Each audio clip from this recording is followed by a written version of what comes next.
Now, our immune system is also plastic. It also has that ability to learn and to adapt and to get extra efficient at the things that it is required to do the most. And one of the things it is asked to do a lot is to inflame. And one of the things that it is not as well supported to do is to anti-inflame, is to resolve that inflammatory process.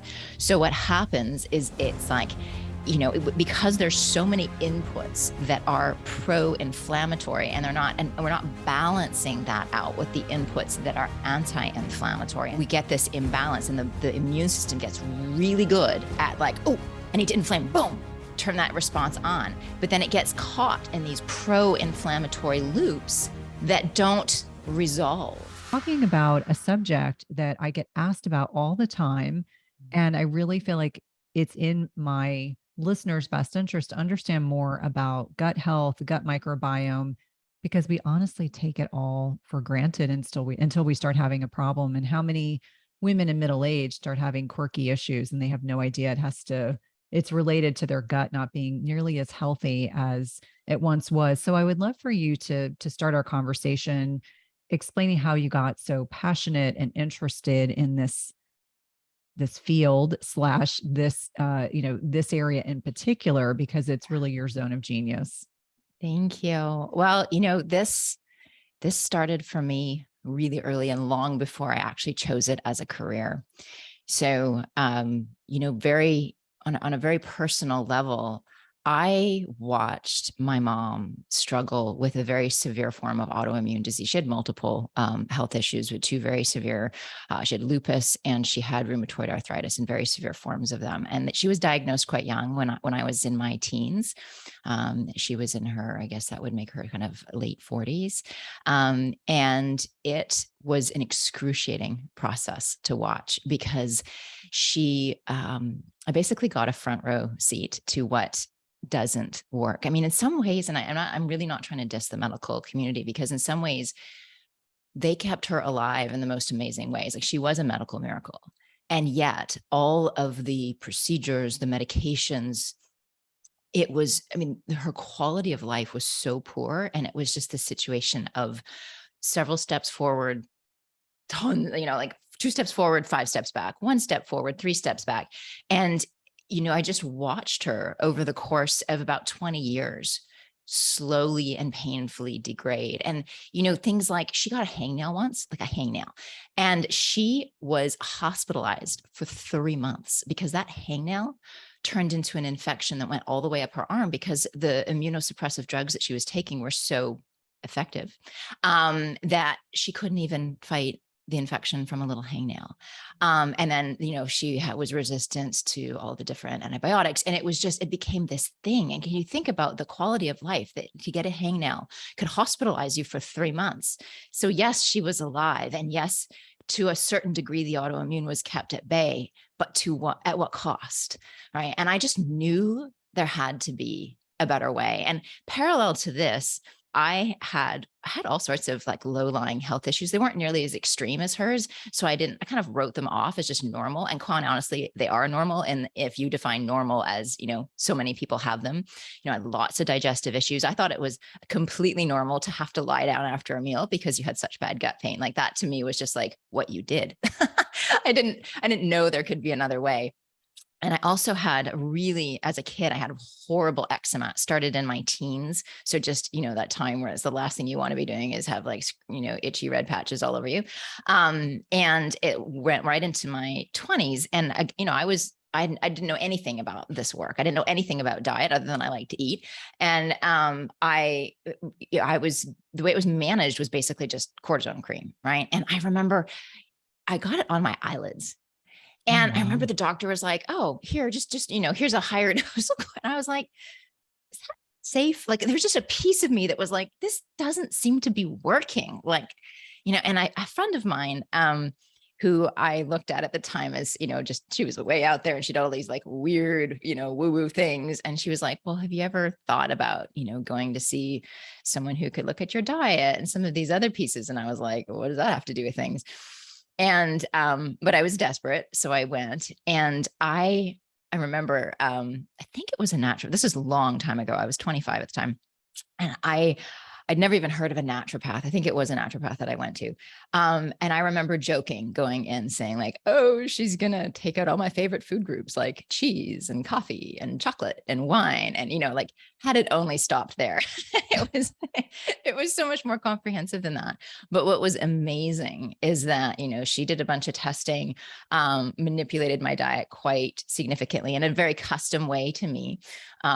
Loads of supplements. I'd never taken more than, like I probably ate Flintstone vitamins when I was a kid, right? Like that was the extent of supplementation in my life. So taking all these things, but within 3 weeks, that eczema was gone and it literally has never come back. And 25 anymore. So that was my first experience of like, oh, so I'm watching my mom go through this and I have this profound experience where my eczema, now other things didn't clear because we didn't address some of the deeper digestive dysfunction at that point, but skin issues that to me should have nothing to do with what I ate. And, there was just this moment of like, there's something to this. And it took me longer to get into the field and realize that this is what I wanted to do. But about 10 years later, I realized like, I'm fascinated by this. There's more here. I had an opportunity to change careers. So that's when I just, I was a business consultant at the time and I just dropped everything and went back to school to study nutrition, and best decision I've ever made. Now, I will say my mom ended up passing away from complications of the medications that were keeping her alive. And it has just become my mission that, not on my watch. Like I have 2 daughters of my own. There's no way I'm going to let them watch me slowly die of autoimmune disease the way I watched my mom. Like that is not happening. And I now see every single day in my practice, people with quote unquote irreversible autoimmune conditions, just like my mom, when we manipulate the diet, when we heal the gut, coming back to the gut, when we identify what's exhausting that immune system, remove those pieces and support it to heal and to come back into balance and to respond appropriately, then quote unquote miracles happen. And they're not miracles. We have lots of, we really understand the mechanism for it, but it's just, there is such a, my instincts as a kid watching my mom were absolutely accurate. There is a better way. And I don't know that, this was a long time ago. I don't know that we had the tools and the understanding that we do now, but we have it now. So I'm committed to using it and spreading these tools as far as I can. What a profoundly powerful experience to watch your mom go through kind of conventional allopathic treatment for pretty significant autoimmune issues. I have a family member that had debilitating rheumatoid arthritis. She was my grandmother's generation. And she told me, they used gold. She had very disfigured hands and feet. And she dealt with chronic pain her entire lifetime. And I just think that now we're in a position as a society to more eloquently spend more time thoughtfully examining why autoimmune conditions are on the rise, why we are dealing with so much chronic, largely preventable diseases. And so maybe that's really the place to start.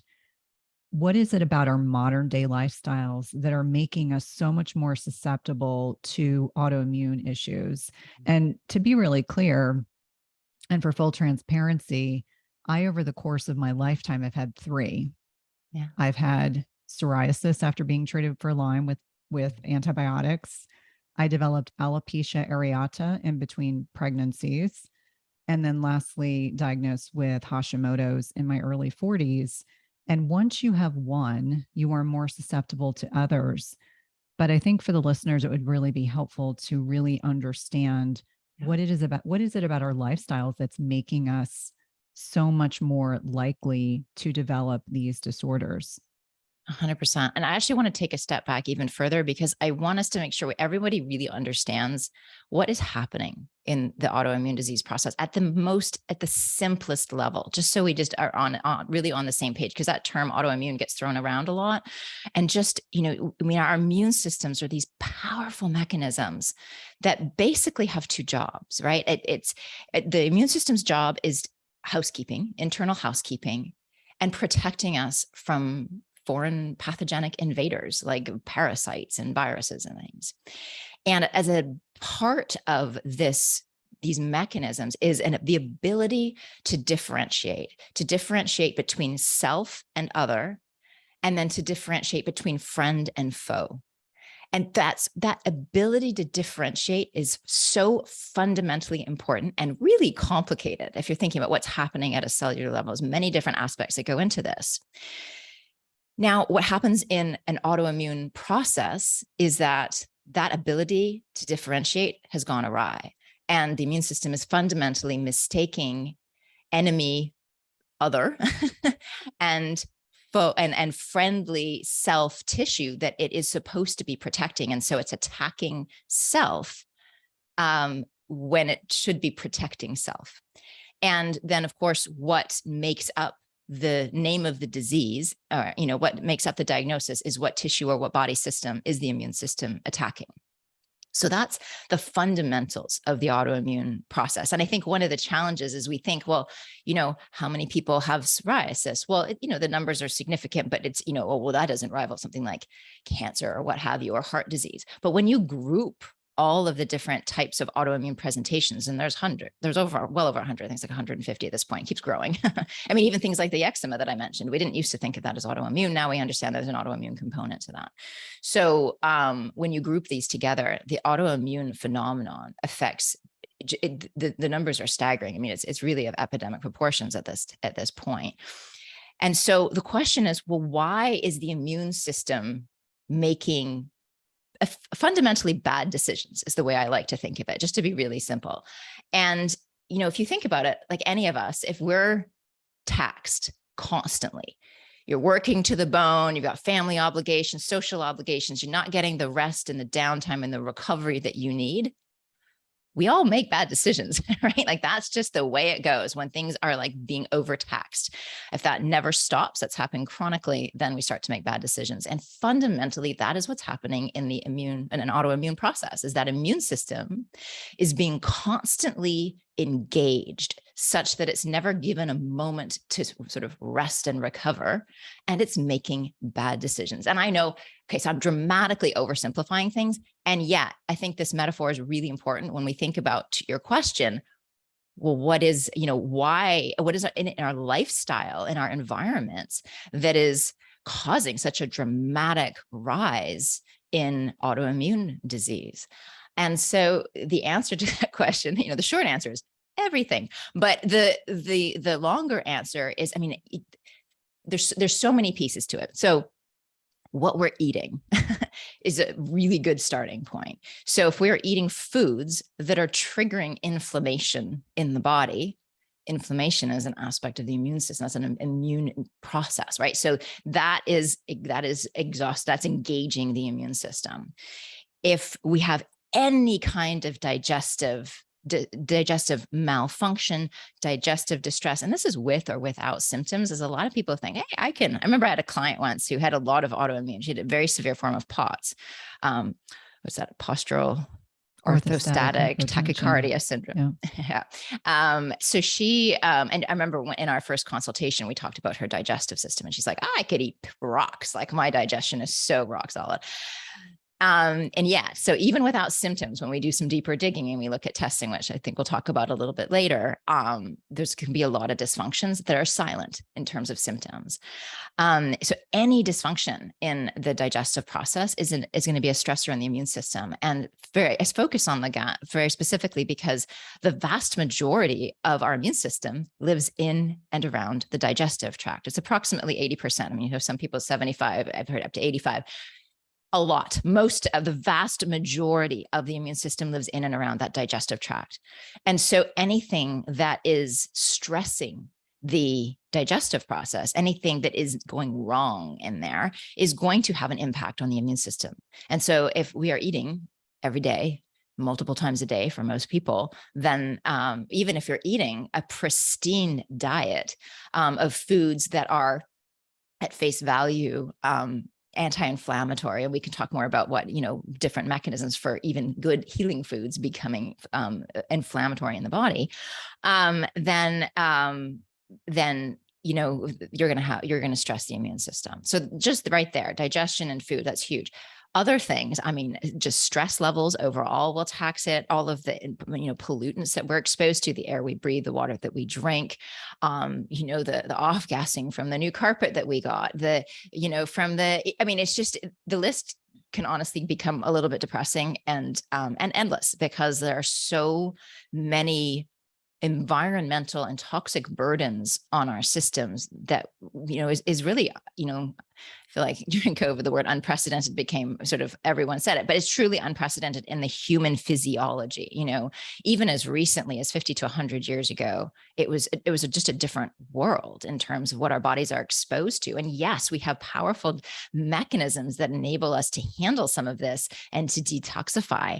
And yet those mechanisms are quickly becoming overwhelmed, allowing toxic burden to accumulate and adding additional stressors on the system overall, including the immune system. So there's so many pieces to the puzzle, but a really good starting point, if that starts to feel overwhelming, which it really does quickly, a really good starting point is the diet and the gut, because of the fact that so much of the immune system lives in and around the gut. And honestly, healing that component, I have in many cases seen really complicated, really severe autoimmune processes completely turn around simply by addressing the diet and healing the gut. And it doesn't always happen. Sometimes we have to go deeper, but as a first step and as a really profound step that will move the needle significantly, gut healing is where it's at.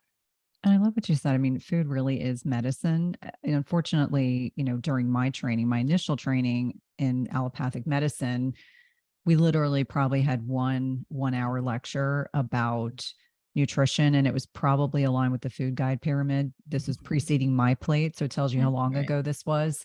But there really wasn't an emphasis on food as medicine. There certainly was an emphasis on how our modern day standard American diets, which are highly processed, hyper palatable, and highly inflammatory, can lead to a lot of these chronic and preventative diseases. And so I really would love to talk a little bit more about inflammation, because it gets a bad rap. We're very reductionistic. We always think inflammation is bad. Well, no, if you cut yourself or if you stub your toe, acute inflammation is a good thing. It sends specific messengers and chemicals to that area to help heal it. It's when that goes on unabated, and there's other components of inflammation on a chronic level, like things like cytokines, that can really drive chronic inflammation. And, the other piece of that is, I feel like so many, and I always really speak to the bulk of our listeners are 35 to 55 or older. And that toxic burden that you were alluding to earlier, maybe you can weather that as a teenager in your early 20s, maybe early 30s, but that toxic burden just gets filled up. And it's when it starts to spill over that maybe that's the time that you'll develop symptoms. And so speaking a little bit to inflammation, I think would be helpful to clarify a little bit, because I feel like in many ways inflammation gets a bad rap, but it's not all bad. It's when it goes on chronically and unabated that it becomes an issue. 100%. I agree with you entirely. I think that our tendency when it comes to health, we love to be really linear and say, oh, this is good, this is bad. I mean, think about, the cholesterol, oh, good cholesterol and bad cholesterol. That drives me crazy. There is no such thing. It's just when things are out of balance, you need all of it. And inflammation, as you say, it's a really important part of the healing process. The issue is when the inflammation does not resolve. In other words, it doesn't end. And there are various mechanisms for this. But one of the concepts I think that's important to note is that we think of the concept of, I think most people are familiar with neuroplasticity, right? Like that's how we learn, right?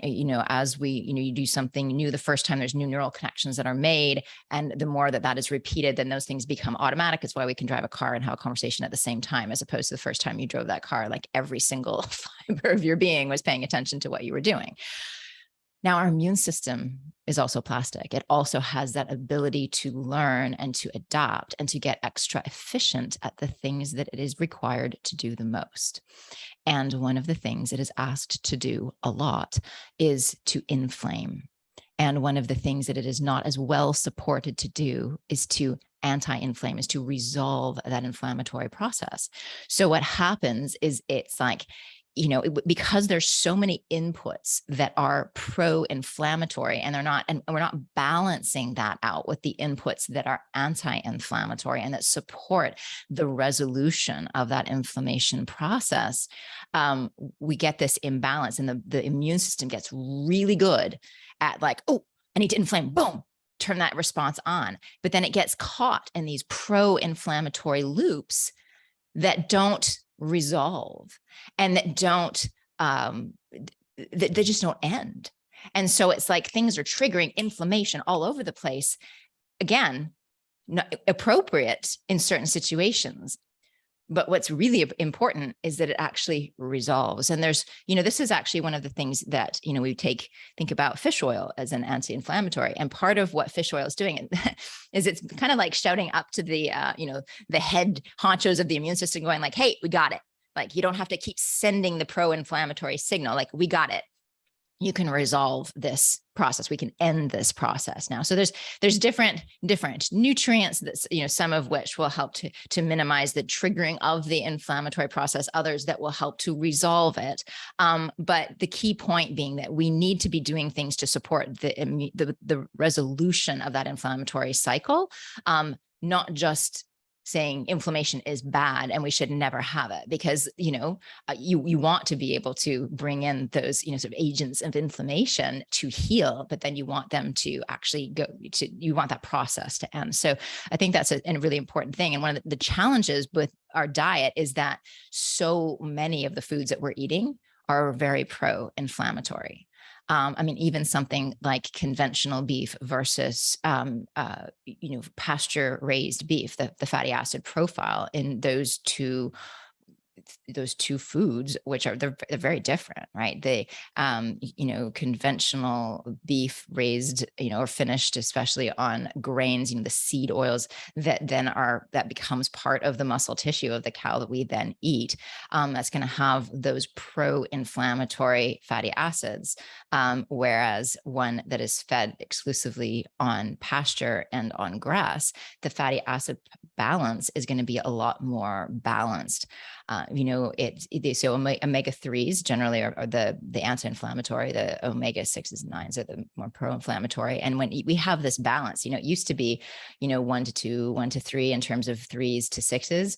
And now it's like 1 to 20, 1 to 40. We just, it's not about not having any omega-6s at all. It's about the quality of them, and it's about the balance with others. So that's why we focus so much more in the health space about bringing in foods and supplements and all these different ways to support the anti-inflammatory and inflammation resolution process. And these are I would say these are such important points. I had Rob Wolf on the podcast last year talking about his book, Sacred Cow, and talking about the differentiators between regenerative agriculture and kind of conventional agriculture. Dr. Kate Shanahan has been a guest talking about the dangers of seed oils. And one of the things that I find fascinating / disturbing is that conventional feedlot meat, the way that they fatten up cattle and other livestock prior to going to, I'm going to say the word processing because it's a nicer word, before they go to be processed, they are fattened up. What are they fattened up with? Grains and seed oils. Exactly the things that we know flip these inflammatory switches in the body. And so when you talk about the role of inflammation, chronic inflammation, and how food is probably one of the most important things that we can do to reduce the degree of inflammation in the body, we really have to think thoughtfully. Like I tell everyone to read food labels. We know soybean oil is the #1 consumed fat in the United States, which is profoundly disturbing. It's in everything. It's so seemingly innocuous. I was staying with my mom last month when she had surgery, and I was throwing out some salad dressing that my stepfather loves. And I told my mom, the first ingredient is soybean oil. You have to find another option. This is awful. But the reason why I wanted to reiterate that is it's such an important concept. So when we're talking about pro-inflammatory foods, what for you are the big ones? It's probably, obviously it's 2 we've already identified, but what are some of the other big ones that you find are incredibly problematic for your patient population? Well, so absolutely refined foods, any kind of processed foods. And it's because of the combination of the seed oils, the industrial seed oils, which are in almost everything. I mean, I will tell clients, you want to do one thing, get industrial seed oils out of your diet. And they can, I actually had one client say like, oh, she got this right. This one thing. I'm like, no, no, no, no, no. Just spend an hour or two in the grocery store and you're going to understand the profound nature of what I have just requested you to do, because that is not a small task. They're in everything. And then sugars that are in those foods is all, it's amazing. I for a long time, I've had this real food reboot program, which is what it sounds like is rebooting your system using specifically real food. But one of the key things is that we're eliminating sugar from the diet for 21 days. And it's always amazing where you find sugar in things that there's absolutely no need for them to be there. So if we can get rid of, I mean, I say processed foods, but let's focus on, so the industrial seed oils, sugar, highly inflammatory. And honestly, is there anything that sugar, I mean, other than it tasting good, I can't come up with an argument for consuming it. I mean, in some cases, I'm a distance runner. So sometimes, I have, looking at different ways to fuel myself. If I'm going to be out there running a marathon, like, yes, I'm going to consume something that is more carbohydrate focused. I'm also going to burn that immediately. So it's, it's in very, very rare situations is it beneficial, but basically sugar is going to worsen anything. It's going to inhibit pretty much everything in your system. Like you think about, when we talk about the immune system, I look at, kids who are sick, guzzling orange juice, which is just liquid sugar. And it's actually, the consumption, I think, is 1 teaspoon of sugar shuts down the activity of macrophages. So those are parts of the immune system that are like eating up, bacteria and infections. Really important part of our immune system. Shuts down macrophage activity for a couple of hours. So that orange juice is the last thing you want to give your kid when they're sick.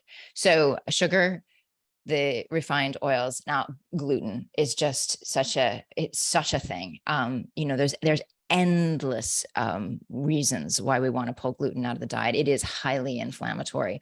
It's also, even in a totally healthy individual, it creating digestive issues, including leaky gut, which is the gateway to all sorts of other issues, including elevated levels of chronic inflammation in the system. And we can talk through that in a moment. But gluten, I mean, we could spend hours just talking about that one, that one wheat protein.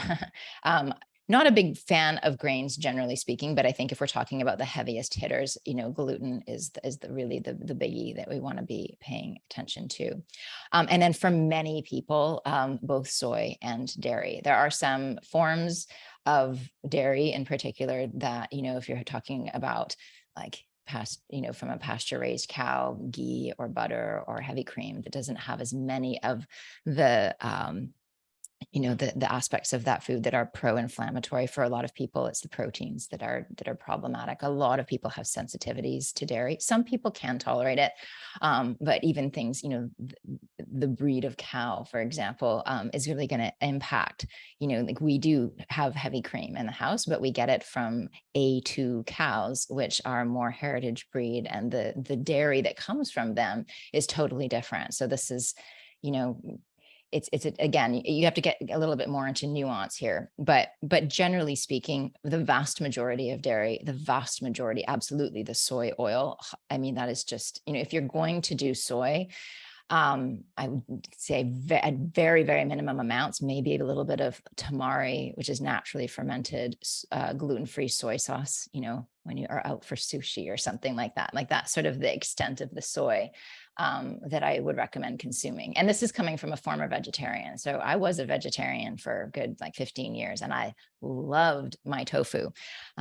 I also realized that was a big player in the reason why I needed to lie down after many meals that I was eating, because it just wrecked my gut. But those are the heavy hitters in terms of foods. And then it gets a lot more nuanced and a lot more personal. And this is where, testing and understanding what is triggering the inflammatory process in your body.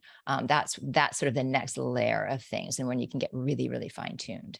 I think it's really important, and it's certainly helpful to hear this from someone other than me. So let's talk a little bit about gluten and the the dairy specific to A1. Mhm. In my house, I've been dairy free for 4 years, and that's been very, very helpful for me. My family is not dairy free. They're not gluten free, although I am. And so we have these resultant battles sometimes about, I'm a realist. I have teenagers. We do have some, faux chips. Who brand makes a Mhm. non-junkified option for crackers. Siete chips as an example. So let me be very clear. We do have some processed foods. We try to find the cleanest option because said teenagers, there would be anarchy at this stage. They're 17 and almost 15. But when we're talking specifically about gluten, and I know I've had Jeffrey Smith come on and talk about our glyphosate exposure and pesticides and things Mhm. like non-gluten hypersensitivity that I know Tom O'Brien speaks a lot about. I think it's just helpful. Like, not everyone who, there are people who should avoid gluten entirely who have celiac, but there are also many people who don't realize that it is not normal to get bloating and to, find that their rings don't fit properly and have digestive distress after they consume gluten. And so what is it about gluten here in the United States that is causing so much digestive distress that for many of us, again, like you said, I used to eat, my soy products and I would lay down because I was having all this discomfort, has allowed us to kind of perpetuate consumption of a food that is actually very inflammatory in our bodies and is creating, down toward issues that we're experiencing. So I want to take a step back to explain an aspect of the digestive system and then how gluten impacts it, because this is one of the key pieces to why gluten is problematic. I would argue for everyone, even if you don't get bloated or what have you. I think that gluten is one of those things that again, I know it tastes good, but I just can't, I can't come up with an argument for it. Like, there's nothing in it that you can't, there's no nutrients in it that are not better sourced and more bioavailable in a food that is much less harmful. So our digestive process, it's actually, I mean, I think it's kind of miraculous and incredible. It is literally where the outside world becomes us. I mean, it's a very profound moment if you think about it. Our digestive tract is still the outside of our bodies in many ways. I mean, we really are basically very complicated donuts, and the donut hole is our mouth. It's this big, long, fancy tube from our mouth to our anus, and all sorts of different things are happening. And I'm not going to walk you through the entire digestive process, but there's this moment in the small intestines where the lining of the small intestines, the lining of the gut, is that final frontier. It's that barrier between the external world and us. It is that moment where what we have eaten literally becomes us. And basically the lining of the small intestine is 1 cell thick. So, I mean, not a lot there, 1 cell thick. And it's these cells line up together. We call them the tight junctions. They line up kind of like little soldiers side to side. Okay. And what happens is that there's various mechanisms that tell those tight junctions to open and say, like, oh, I'm going to open, let this nutrient in. Oh, I'm going to open, let this nutrient in. And it happens very selectively, or it should happen very selectively. And there's multiple mechanisms that regulate that process, because when those junctions open, that is something going directly into the bloodstream. Okay, that is a barrier between the outside world, even though it's inside our bodies, that's still the outside world, and what literally becomes us, because we are basically walking food, right? Like, every single cell in your body was once food. So of course, this is sort of the argument of why quality matters. People pay more attention to the quality of gas that they put in their cars than the food they put in their bodies. And yet we literally, the car doesn't become the gas, it just fuels it. Food is much more than fuel for our bodies. It literally is what we are made of. And so this is the moment where those nutrients enter into the bloodstream and then circulated through the body to do what they need to do. When we consume gluten, it causes the upregulation of a substance called zonulin. And zonulin is one of those gatekeepers that regulates those tight junctions. So when you eat gluten, basically what happens is this: all those junctions, it's like highway, like everything just sort of opens up, and allows, if you have this dramatic upregulation of zonulin, what that happens is all those junctions that should be tightly sealed and closely regulated open and just allow all sorts of things into the bloodstream, which can be food that is not read yet at a proper stage of digestion. So it's not yet in its sort of nutrient form. It's maldigested. It's getting into the bloodstream. This is the birth of food sensitivities because your immune system sees that and doesn't recognize it. It might be the most perfectly, organically grown by your neighbor piece of broccoli. But if it gets into the bloodstream in an improper form, your immune system doesn't recognize that and has to deal with it. But it can also be things that are bound for the toilet bowl, toxins, pathogens, like all manner of debris can get directly into the bloodstream, which then is going to trigger that immune system. So it's a little bit, if you think about, if let's say you lived in this big, beautiful house, like right in downtown Manhattan, right? And so you've got this big thoroughfare going past your house. And normally you want to have all your windows and your doors tightly shut. And maybe you have that like nice doorman at the front door who like only lets in the people that you want to let in. Eating gluten is akin to basically opening up every door and every window in that house along the busy street in Manhattan and letting anybody in. And those doorkeepers are busy trying to like deal, but they can't. They get overwhelmed really quickly, and all sorts of things that should not be getting directly into the bloodstream get into the bloodstream. So right there, that process happens with everybody. I mean, that's part of the way the body processes gluten, and it's exacerbated because we have hybridized gluten or gluten-containing grains to have dramatically increased quantities and types of gluten.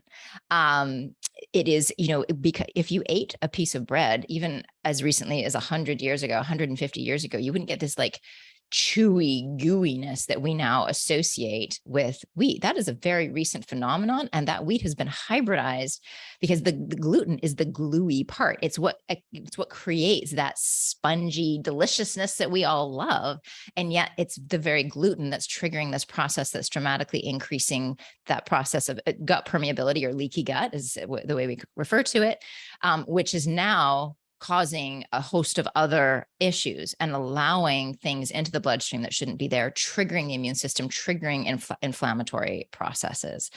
And so it's really, I think of it like we think of it as the gateway food sensitivity, right? Like it is the thing because it opens up all the gates and it lets all sorts of things in. In fact, when we do food sensitivity testing and somebody is eating gluten, you'll often find sensitivities to things that they eat at the same time, right? Coffee as an example, or like the things that they're eating in conjunction with that gluten. So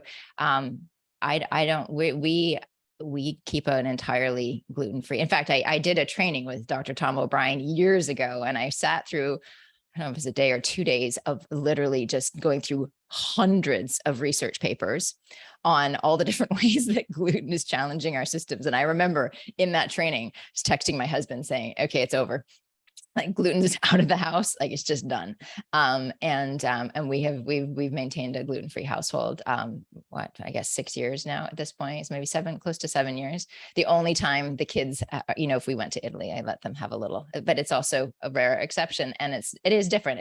Don't have the same levels of hybridization. You don't also have, in Italy to a certain degree, you do still have the glyphosate, but you're definitely, it's not the same here as it is there. I mean, I'm sure you see this all the time as well, Cynthia, in your practice. I have clients who, they feel great when they are in Europe, or maybe they lived in Europe, then they came to the States and their health just tanked. I mean, it's quite depressing. The level of that glyphosate exposure and just the quality of our food is just so much lower than so many other places in the world.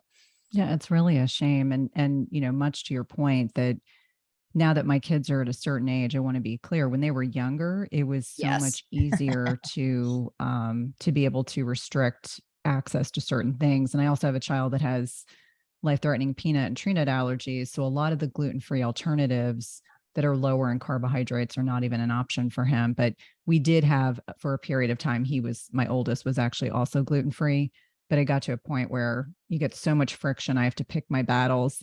But what I find interesting is when we do elimination diets, in group programs or when I'm working one-on-one, the number one most contentious thing to remove from someone's diet is dairy. I don't know why. I don't know if it's the opiate interactions in the brain, but I would at least love to touch a little bit on dairy. We talked about the A1, A2, looking at cow's milk dairy, which appears to be more inflammatory than like goat or sheep's milk cheese and yogurts and things like that. But what is it about dairy in your estimation that you think is so addictive, so alluring? It probably doesn't help that dairy is subsidized by the federal government. So we have dairy in everything. Again, it goes back to the food label piece.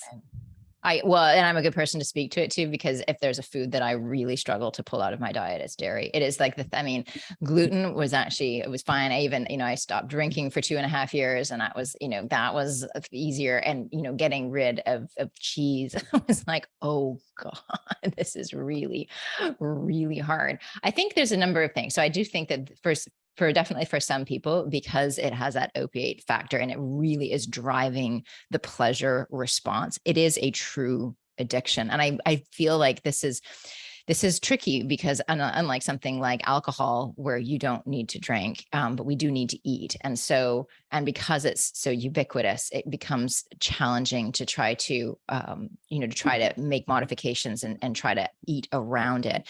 Also, unlike gluten, while there are a lot of products that try to mimic cow product, dairy, they don't do a very good job.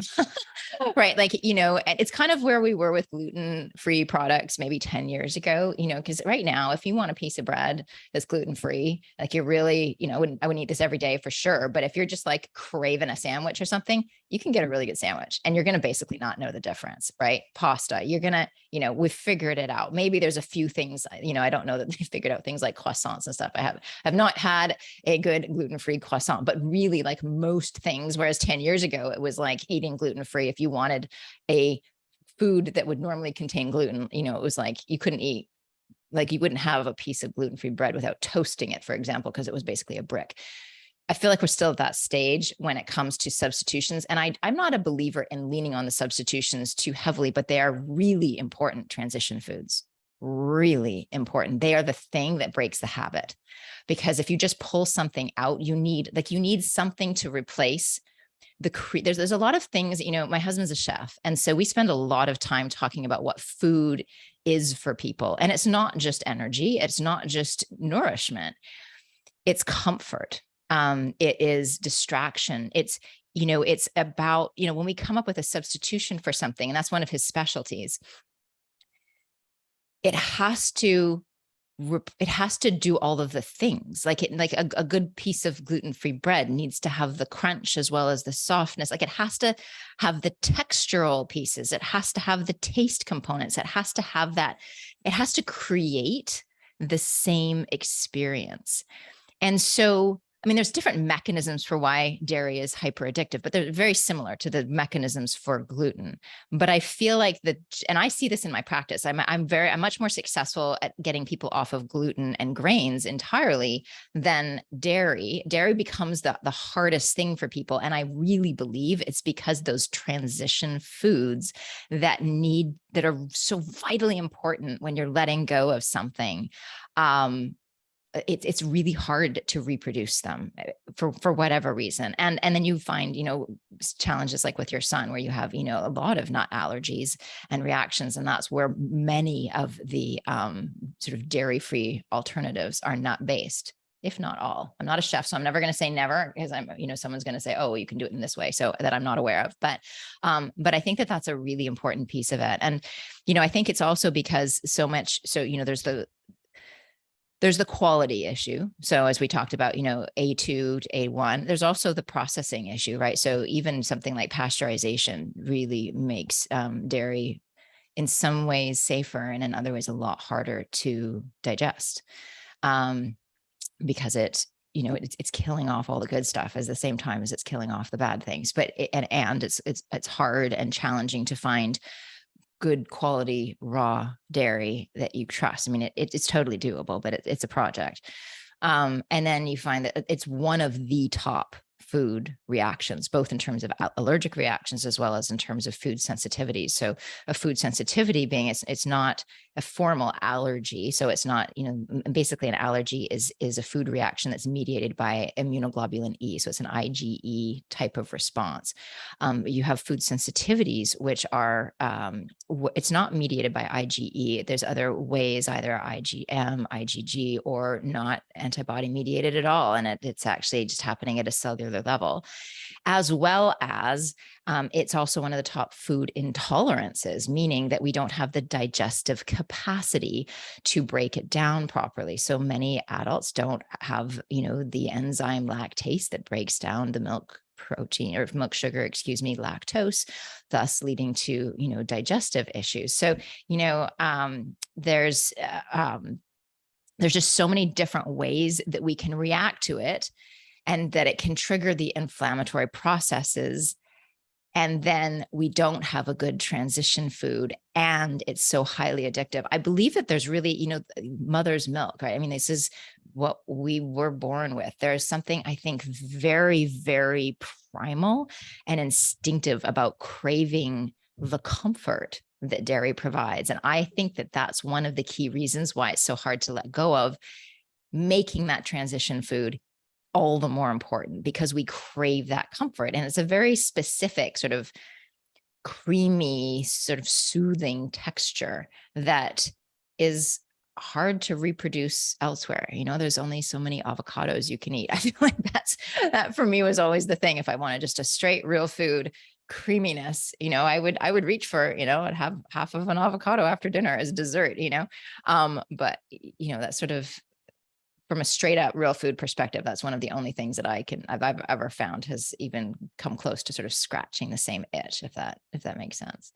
No, it totally does. And I'm so grateful that I was able to kind of get you to touch on so many aspects around dairy that I knew would be helpful for listeners. And for full disclosure, I thought going dairy free was one of the hardest things I've ever done, much harder than going gluten free. The irony is, giving up cheese was fairly easy. There's something about ice cream and yogurt that was harder for me to accept and give up. And so I don't eat ice cream. And I had found an alternative, a coconut milk yogurt that I could have in the house. And ironically enough, even though it's based out of the UK, they discontinued their yogurt. It was called Coconut Collaborative, and it was the perfect amount of creaminess, right, without being like overbearing. It almost felt like whipped cream. It was that aerated. But unfortunately, they no longer make it. And I remember writing them a letter. I was like, I've never written a company a letter to complain or to try to find out, are you sure you're really giving this up? Because it was such a great option. But there are coconut milk based options. I found anything almond milk based has been like tasting paste. I always jokingly say almond milk, cheese. And first of all, almonds don't make milk, but let's just say almond, quote unquote, milk, cheese, and dairy and yogurt tastes like paste. And for anyone that's listening, if you found a brand you love, I'm not criticizing you, but I literally think I've tried everything. Cashew milk. I mean, I've tried all of them. And I don't know if that's been your experience as well. Like they're it's like paste. If I had ever eaten paste as a child, that's what I would imagine it would have tasted like. Yeah, 100%. 100%. There's a couple of coconut ones that I find tolerable, like the Cocoa Yo. I like some of theirs, but generally speaking, and I need to have had a lot of distance from real, like you need to sort of have lost that memory.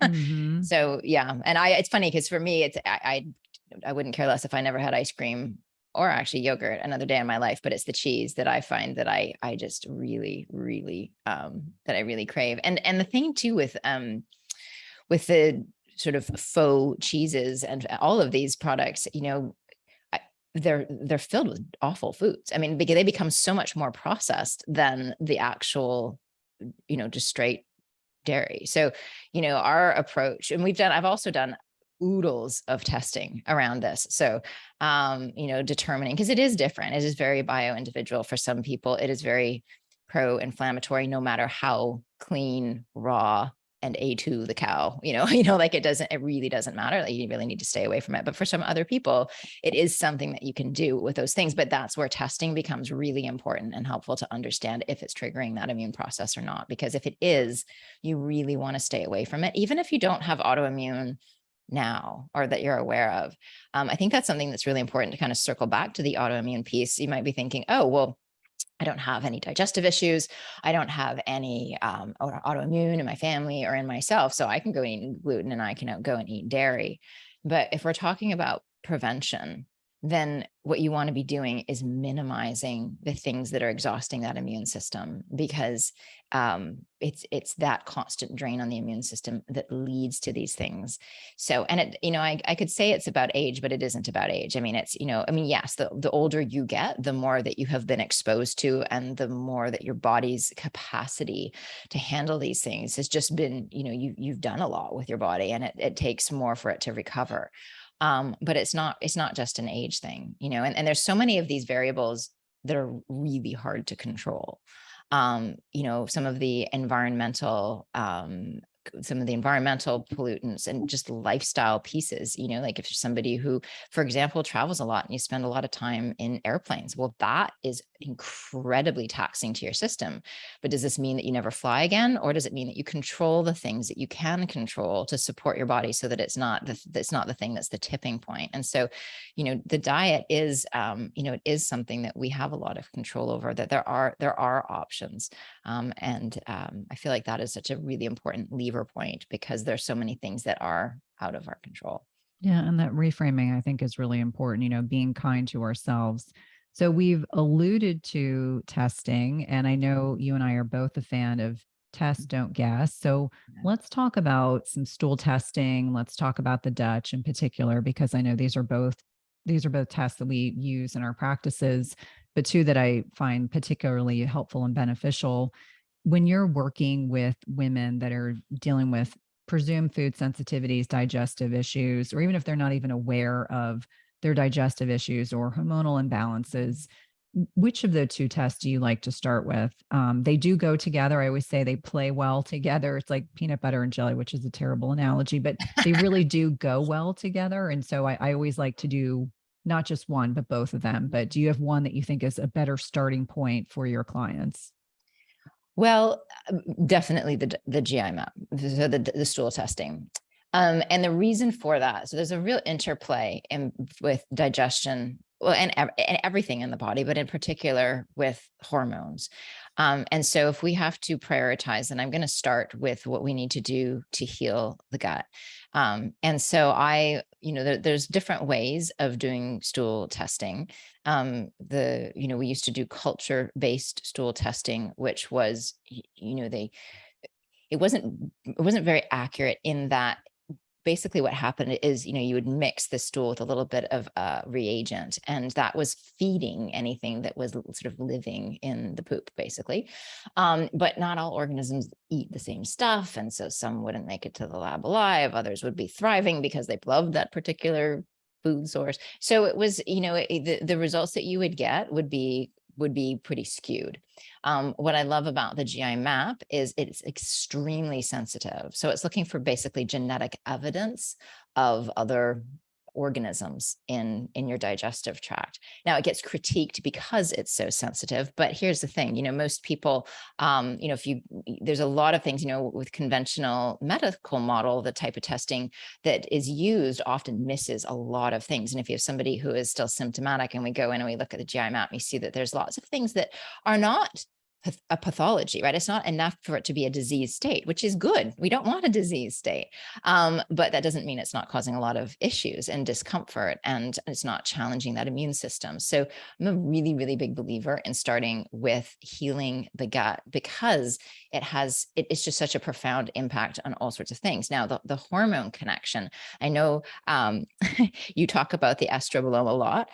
So I'm assuming people know what that is, but just so that, again, we're all on the same page, it's kind of like your microbiome is all the different, the bacteria, the fungi, there's all these organisms in your gut. And some of them are really beneficial and really helpful. And others are just sort of neutral. And then there's some that are actually quite harmful. And if you think of this kind of like your gut garden, right? Like you have the flowers and the vegetables and things we want there. Then you have the weeds that are like not that harmful, but a little bit annoying. We need to keep them in check because left unchecked, they will take over. And then you have the things that are actually, harmful and devastating and can do a lot of damage and take out, the flowers, kind of like the pests, right? They can take out the flowers and the vegetables, the things you want to grow. And so that's the microbiome overall. And then there's a subset of these they have a really specific influence on our hormones, estrogen in particular. They produce an enzyme called beta-glucuronidase, which can essentially decouple estrogen that has been packaged up by the liver, ready for excretion. And make that beta glucuronidase. So there's a process in the liver called glucuronidation, which is essentially taking estrogen and packaging it up in a form that is, because you have this fat soluble hormone that needs to leave the body in a water soluble environment. So it's packaging it up such that it can do that. What can happen is that beta glucuronidase can then uncouple that bond. It can actually detach it or deconjugate it, which would allow the estrogen to then get reabsorbed into the bloodstream and recirculate. This is not a good or a bad thing. I want to emphasize back to the point, if there's no such thing as good or bad, like this is part of the body's ability to manage and keep our hormones in balance. But if you have significant imbalance in the microbiome, where you have really upregulated levels of that beta glucuronidase, what can happen is that you can actually dramatically increase the amount of estrogen that is getting back into the bloodstream and cause significant hormone imbalances, because that estrogen really was supposed to be going to the toilet bowl, not back in your body and recirculating.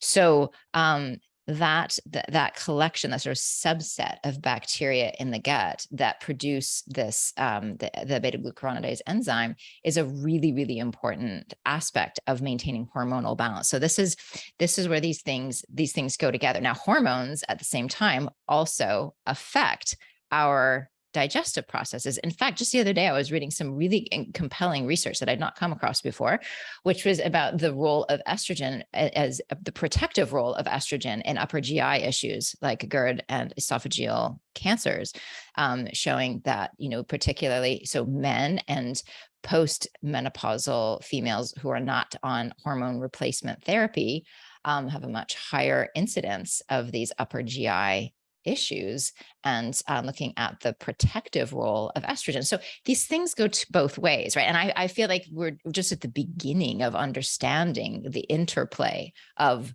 hormones and how they're affecting our digestion, and our digestion and how they're affecting our hormones. But the place that I start is the gut, because it has such an impact on all the things, hormones as one of those aspects. Immune system, it is one of the best ways to downregulate systemic inflammation, because if you're healing and sealing the gut, that means that things aren't getting into the bloodstream, like we talked about earlier, that shouldn't be getting there. And that's one of the main sources of systemic inflammation, is things getting into the bloodstream that the immune system now has to deal with. No, that's so beautifully stated. And I think on a lot of levels, there's this kind of methodology of, well, I just had, ova and parasite testing and stool testing in my doctor's office. Why would I need this additional test? And I always explain that a lot of these functional and integrative medicine tests give you a whole different perspective. They can tell you about the health of your gut microbiome, how balanced things are. Do you have a lot of dysbiosis, which is this non-beneficial bacteria? Do you have candida? Do you have reactivation of Epstein-Barr? Do you have parasites and worms? No one wants those, but the parasites are super common. And then, looking at, do you break down your fat? That's, if you find fat in your stool, that can be problematic. And then, the nuances that you were mentioning, anti-gliadin antibody, looking at zonulin, et cetera. And so when we're looking at creating healing protocols, what are some of the higher level things? Obviously, removing inflammatory foods is number one, and trying to dial in on stress. And I think for everyone listening, we've had more stress in the last 2.5 years than we did probably in the last 10. So I'm seeing lots of interesting critters on the GI map, and lots of interesting things on the Dutch. But what are some of your kind of common things that you lean into? And when I say this is a generalization, obviously bio individuality rules, but what are some of your go-to things that you'll lean into, whether dietary, lifestyle, supplement recommendations, et cetera? Well, if we're talking about gut healing specifically, there's 5 areas that I'm focusing on very specifically. And as you mentioned, the inflammatory foods, I do want to add in. So my favorite second test that I always run in conjunction with the GI map is the MRT food sensitivity test. And why I like that particular test is we've been talking about the foods that are inflammatory for everybody, and taking those out is enormously important, and it will absolutely move the needle. There's a second layer, which is what foods are currently triggering inflammation in just your body, right? It's going to be different for every individual. And it can be really helpful to identify and remove those foods while you're going, in particular, through a gut healing process. So I don't ever do this on its own, but it's as part of the digestive healing. So we work with the GI map that gives us all that great information that you just talked about right there. And it also, then we do the MRT food sensitivity test, which tells us what foods are in this moment triggering that inflammatory process. So we remove those along with the sort of heavy hitters and usual suspects just temporarily while we're doing that gut healing work. So I would lump that all into the category of identifying and removing the inflammatory foods. The next sort of big bucket that I'm looking at is digestive function. And this is an issue that so many people have challenges in without even realizing it. Their digestive capacity has been minimized. So key things that we're thinking about when we're talking about digestive function. We're thinking about our stomach's ability to secrete hydrochloric acid, which is essential for breaking down proteins. It's essential for absorbing all of your minerals. It's essential for absorbing B vitamins. It is what protects you from orally ingested pathogens like parasites, all these things. We're all exposed to this stuff. You don't have to travel. I mean, traveling somewhere exotic can definitely increase the susceptibility, but you can get it from your dog. You can get it just from eating at a restaurant. I mean, we are exposed to pathogens all the time. And that hydrochloric acid, one of its jobs is to basically kill that stuff off and neutralize it so that it doesn't actually take residence in your system. The acidity of the contents of your stomach is also what triggers all sorts of subsequent really important processes further down the line, digestively, right? Like as the contents of the stomach move into the top of the small intestine, the duodenum. I mean, even the rate at which it moves there is dictated by the acidity of the contents of your stomach.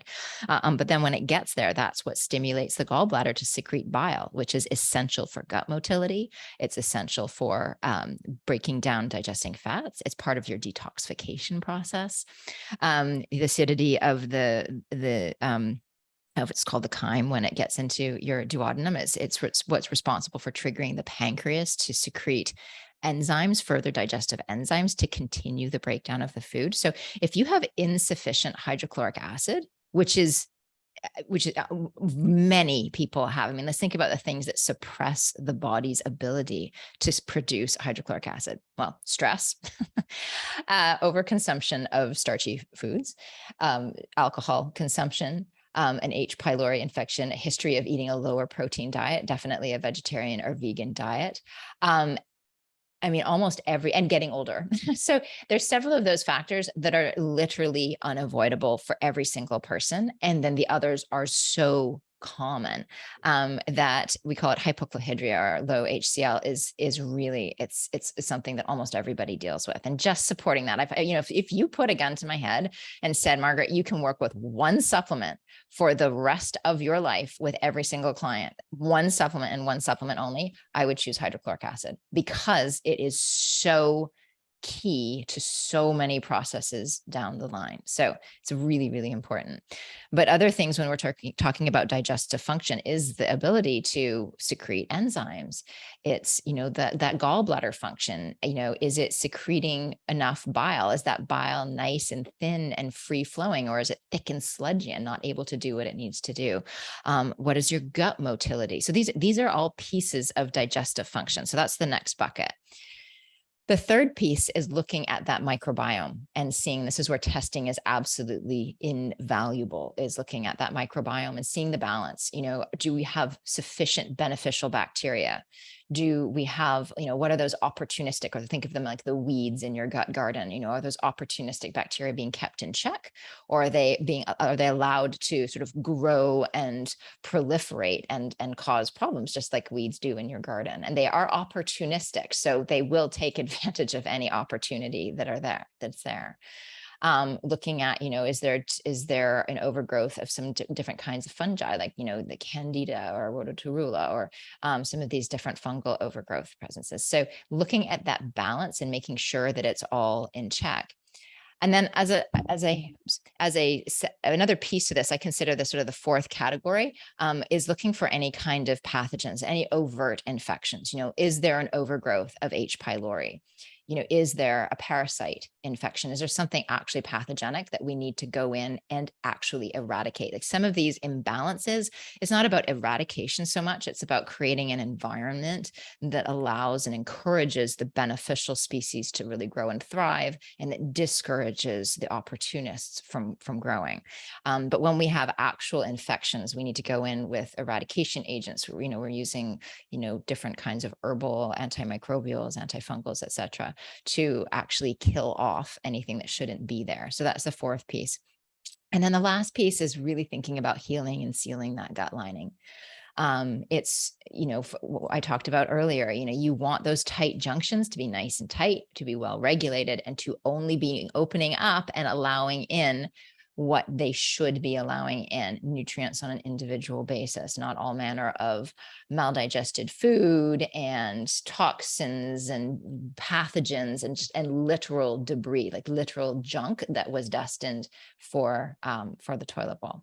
So those are the 5 areas that I'm thinking about all the time when it comes to digestive healing. And these 2 tests, the GI map is giving us great information to inform 4 pieces of that puzzle, all of the pieces other than the food sensitivities piece and the inflammatory foods. And then the MRT is giving us vital information about what foods are triggering inflammation, so that we can pull those out while we do the gut healing. So invaluable. And as we kind of wind down the conversation today, I would love for you to touch on what you think are 3 common dietary misconceptions. I have strong opinions about this that I talk about quite a bit, but what are 3 things that you see pretty consistently or with some degree of regularity that your clients are doing that are misconceptions based on, look at a lot of bad research that's been done, a lot of things that are propagated by otherwise well-meaning healthcare professionals, but what are some of the things that you think are more common in terms of dietary misconceptions? It's changed, interestingly. I would have had a different answer for you, 10 years ago, but than I do now. So I think I would just say one of the common dietary misconceptions I think is finally changing is our relationship to fats. I feel like finally people are not just terrified. There's still the like, oh, saturated fat is bad. But I think more and more people are recognizing that's not the case. The big ones, I think, at this point, one would be this: there's still that like healthy whole grains that just refuses to die. Feeling like we need so much, we need grains as our source of fiber, as, sort of bulking up the diet. It will certainly bulk you up. I'm not sure about the diet. But, that feeling like the healthy way to eat is sort of leaning more towards to grains and plant foods specifically, which goes along with, I'd say, the second one, which is this notion that we get too much protein in our diets. I think that there's more and more compelling research that we actually need a lot more protein in our diets, especially as females and especially as we are getting older. I think, I know you're good friends with Dr. Gabrielle Lyons. I think she's got some really compelling research and arguments for this. But I just think across the board, and this is something that I've definitely changed my tune on in terms of, the protein requirements for women in particular. I think that it is the sort of underappreciated macronutrient. And I think that, I'm always encouraging people to not only consume more of it, but to consume it first when they sit down to their meal, because it is amazing what it does for satiety, for just sort of regulating our appetite overall, for so many important functions, the muscle recovery, for balancing our energy levels, reducing cravings. I mean, it really is a very, very underappreciated nutrient. And I do, I am a believer, after having been a vegetarian for, close to 15 years and being so unhealthy, the more animal protein I eat, the better I feel, the faster I recover, the better I sleep. I mean, all of the things start to regulate the more I really focus on that animal protein. So I think that that's one place. There's still this really strong movement to more plant-based diets, and that we sort of, the holy grail is in the vegetables. I don't believe the holy grail is in the vegetables. I mean, I'm not gonna go as far as saying, a hardcore carnivore diet. I see a role for vegetables in the diet, but I think that we underappreciate the importance and the value of protein. Oh, And I could not agree animal-based more. protein.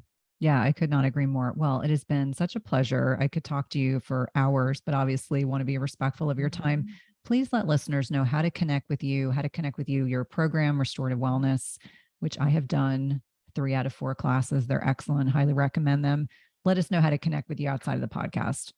Absolutely. So for my private practice, it's eatnakedkitchen.com. And we have about 450 different articles and recipes and just really great resources for you there. I have a team of 3 other clinicians, and we collaborate on client cases. So that's a great place. On Instagram, I'm at Margaret Floyd Barry. And then for practitioners out there, or if you're looking for a practitioner, restorativewellnesssolutions.com.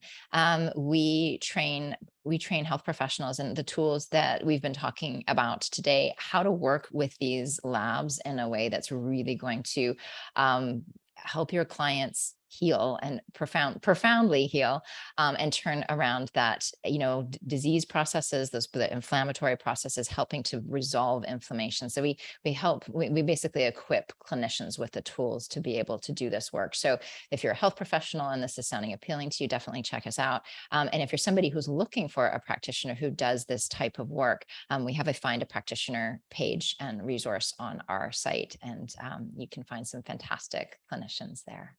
Awesome. Well, it's been a pleasure, my friend. I look forward to seeing you in a couple of weeks. Yes, likewise. Thank you so much. It's been so much fun.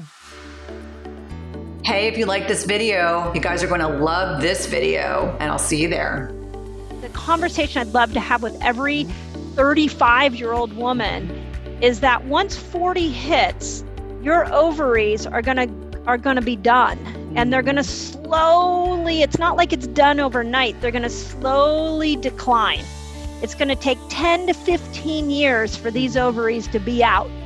But you literally have an organ that is done doing its job. Mm-hmm. It'd be like if your heart was like, hey, I'm done. I'm just going to slowly, like this. I don't understand why we don't talk about this. Right.